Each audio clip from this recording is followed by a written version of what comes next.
آپ یہ بتائیں کہ ابھی آپ کہہ رہے تھے کہ آپ کوشش کر رہے ہیں کہ تنخواہ دار طبقہ جو ہے اس پہ زیادہ بوجھ نہ ڈالیں، صرف امیروں پہ آپ ٹیکس کا بوجھ ڈال رہے ہیں.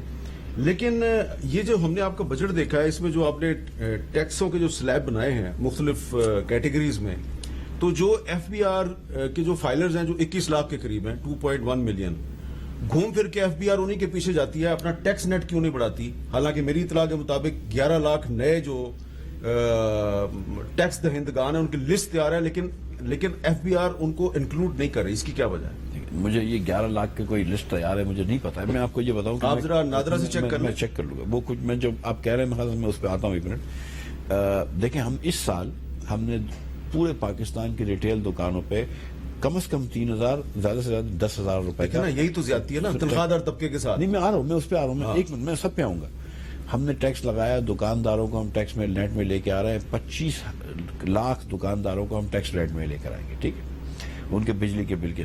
اس کے علاوہ جیسے اگر گولڈ جولری کی دکان ہے، گاڑی کی ڈیلرشپ ہے، مہنگی گھڑیوں کی دکان ہے، جن سے زیادہ پیسے کماتے ہیں ان کے اوپر الگ ٹیکس ہوگا. تو ہم دکانداروں کو بھی ٹیکس میں لے کر آ رہے ہیں. انکم ٹیکس بھی لیں گے ان سے، ریسٹورینٹس کے اوپر بھی انکم ٹیکس بھی لیں گے اور سیلز ٹیکس بھی لیں گے.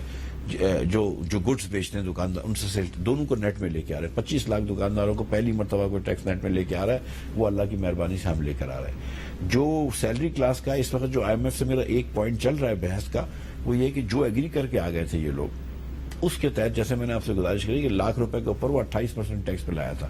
جب شاہد عباسی لاسٹ ٹائم وزیر اعظم تھے اور میں وزیر خزانہ تھا، ہم نے پہلے ہی بجٹ میں یہ کیا تھا کہ ٹیکس کم کرے تھے سیلری کلاس کے. ہم پھر کوشش کی ہے اور ہم نے کل کم کر کے دکھایا آپ کو. پہلے لاکھ روپے تک ہم ٹیکس نہیں لے رہے، 2 لاکھ روپے تک صرف ہم 5,000 روپے ٹیکس لے رہے ہیں. تو ہم نے تو کم کیا ہے، لیکن ہاں 10-12 لاکھ روپے سے زیادہ آپ کما رہے ہیں تو پھر آپ کا لیکن مسئلہ یہ ہے کہ جو ایف بی آر ہے، جی ایف بی آر کے اندر کرپشن اتنی زیادہ ہے کہ وہ چاہتے ہی نہیں ہے کہ ٹیکس نیٹ بڑا ہو، کیونکہ ٹیکس نیٹ اگر بڑا ہو جائے گا ان کو زیادہ کام کرنا پڑے گا. اور نہیں دیکھیں نا، میں آپ کو بتا رہا ہوں کہ جو لوگ ٹیکس فائل کرتے ہیں ان کو ٹیکس فائل کرنے کے نتیجے میں جو نوٹس آتے ہیں اور انلیگل نوٹس آتے ہیں ان کو پھر وکیل ہائر کرنا پڑتا ہے. پھر وہ وکیل جو ہے وہ ایف بی آر کے عملے کے ساتھ ملا ہوتا ہے، وہ اس کو جو آپ فیس دیتے ہیں وہ پھر اس میں سے کٹ دیتا ہے، ایف بی آر والوں کو بھی وہ دیتا ہے. اور ایف بی آر کمپیوٹر کے ذریعے نہیں نوٹس دیتی، وہ دیتی ہے نوٹس ایک بندے کو سال میں 3-3 4-4 نوٹس دیتی ہے صرف پیسے توڑنے کے لیے. صاحب دیکھیں دو باتیں بتا دوں. ایک تو یہ کہ اگر یہ بات ہے تو یہ ہے نا، اس میں ثبوت موجود ہے. تو پھر ایف بی آر تو چاہے گی کہ ٹیکس نیٹ بڑھ جائے. ہم نے نہیں وہ نہیں چاہتے. اچھا ہم نے یہ رول کر دیا سر، ہم نے یہ فیصلہ کیا ہے، ہم نے قانون میں لکھ دیا ہے کہ ایک شخص کا یا ایک کمپنی کا یا ایک ایسوسیشن آف پرسنز کا 4 سال میں ایک مرتبہ آڈٹ ہوگا. یہ نہیں ہو رہا نا، اب کہہ دیا ایک نہیں سر، ابھی بھی میں آپ کو بتا رہا ہوں اس قانون میں بل پاس اس قانون میں دیا ہے. آپ ایک کام کیوں نہیں کرتے جی کہ ایف بی آر کو یہ رائٹ ہے کہ سب کے ایسٹس کو وہ کنگالتا پھرتا ہے. جو ایف بی آر کے افسران اور عملہ، نچلا عملہ بھی 5 سال سے زیادہ ایف بی آر میں کام کر چکا ہے، ان کے ایسٹس بھی چیک کریں آپ. یہ بائٹ آئیڈیا اچھا ہے آپ کا، یہ بھی دیکھ لیتے ہیں. اچھا صرف آپ کو اسلام آباد میں پتا چلے گا کہ کتنی جائیداد ہے لوگوں کے پاس. اور جو دوسری گزارش کری آپ نے، دوسری گزارش میں کرنا چاہتا ہوں، جو دوسرا آپ کا سوال تھا وہ 11 لاکھ آدمیوں کا. ہاں سر جب لاسٹ ٹائم میں وزیر خزانہ تھا تو ہم نے پھر نادرا سے بات کری تھی. عثمان صاحب ہوتے تھے نادرا میں، آپ کو چیئرمین نادرا ہوتے تھے، تو ان سے ہماری بات ہوئی تھی. ایک اس وقت نا ایف بی آر اور نادرا کو آپس میں ڈیٹا شیئر کرنے کی اجازت نہیں تھی قانون کی وجہ سے، پھر ہم نے قانون میں اجازت بھی دے دی. تو یہ تھا کہ ایک ٹیکس پیئر کا ایک پروفائل ہوتا ہے. اگر ایک میں ٹیکس پیئر ہوں تو ٹپیکل ٹیکس پیئر کے پاس 2 گاڑیاں ہوتی ہیں.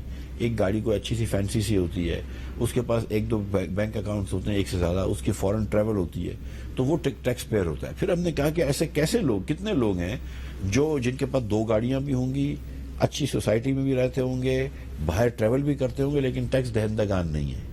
تو وہ ہم کو لگتا تھا کہ ادھر سے 25 لاکھ لوگ نکلیں گے، ہم ان کو نوٹسز بھیجیں گے تو ہم سمجھتے تھے کہ 8-10 لاکھ لوگوں کو ان میں سے لا سکیں گے ٹیکس نیٹ میں، اس سے زیادہ نہیں. لیکن ایسے لوگ 11 لاکھ لوگوں کی لسٹ نادرا کے پاس تیار ہے. یہ میں آپ کو خبر دے رہا ہوں. اگلے سال میں ان سب کو لے آؤں گا ٹیکس نیٹ میں، اگر میں آپ کو یقین دلا رہا ہوں. آپ طارق ملک صاحب ہے نا چیئرمین نادرا، بلا لیں ان کو، لسٹ ان کے پاس ہے، انہوں نے بنائی ہوئی ہے. اگلے سال سب کو ٹیکس نیٹ میں لے آؤں گا. چلیں اس سے یہ ہوگا کہ جو 21 لاکھ بیچارے قربانی کے بکرے ہیں جن کا قصور صرف یہ ہے کہ وہ. سر یہ بات درست نہیں ہے. میں آپ کو بتاؤں، یہ پاکستان کے اندر ہے نا سر، ہر آدمی ٹیکس دیتا ہے. میری گزارش سن لیجیے, بیچارہ جو چوکیدار ہے وہ بھی صابن نہیں، وہ دیتا ہے. وہ صابن خریدتا ہے, وہ بھی ٹیکس لیکن جو دیتا ہے. تنخواہ دار طبقہ ہے نہیں, تنخواہ دار تو بہت اس زیادہ سے کٹتا ہے نا. سر, تنخواہ دار طبقے کے لیے اگر کسی نے ٹیکس کسی نے کیا ہے تو میں بڑے فخر سے کہہ سکتا ہوں کہ مفتاح اسماعیل نے 2 مرتبہ کیا ہے.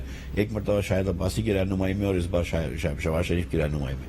میں نے تو کیا ہے, لیکن میں آپ کو یہ بتا رہا ہوں کہ یہ پاکستان کے اندر آپ پراپرٹی کے اوپر ٹیکس لیتے نہیں ہیں. جو امیر لوگوں کی ہوتی ہے اس پہ صرف 400-500 ارب روپے لیتے ہیں, لیکن کنزمپشن کے اوپر جو کہ ہر آدمی استعمال کرتا ہے, مطلب جو چائے کا کپ بھی پی رہا ہوتا ہے, چائے بھی خرید رہا ہوتا ہے ایک چوکیدار, تو اس کو بھی ٹیکس دینا پڑتا ہے.